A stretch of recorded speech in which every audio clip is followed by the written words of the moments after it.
आमदार विक्रम पाचपुते यांना पकड वॉरंट बजावलाय। अशोक कारखान्याला दिलेल्या धनादेश अनादर प्रकरणी कोर्टाने ही कारवाई केली आहे।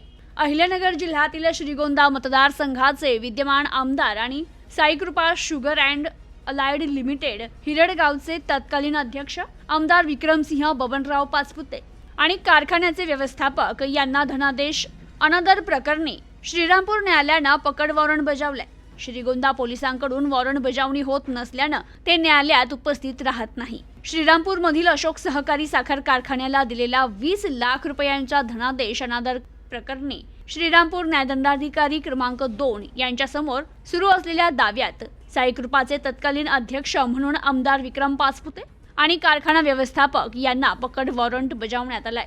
श्रीरामपूर न्यायालयाने श्रीगोंदा पोलीस निरीक्षकांना दोघांना पकडून न्यायालयासमोर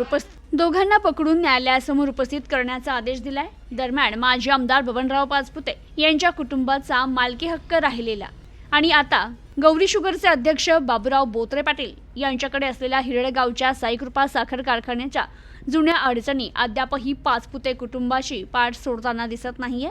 आमदार पाचपुते आणि कारखान्याचे व्यवस्थापक धनादेश अनादर प्रकरणी न्यायदंडाधिकारी वर्ग न्यायालय क्रमांक 2 यांनी पकड वॉरंट बजावलाय। तर श्रीगोंदा पोलिसांनी या दोघांना पकडून माझ्यासमोर हजर करावं, यात कोणतीही चूक होता कामा नये असं पकड वॉरंटमध्ये म्हटलंय। Bureau report, news today 24, Shrigonda, Ahilyanagar.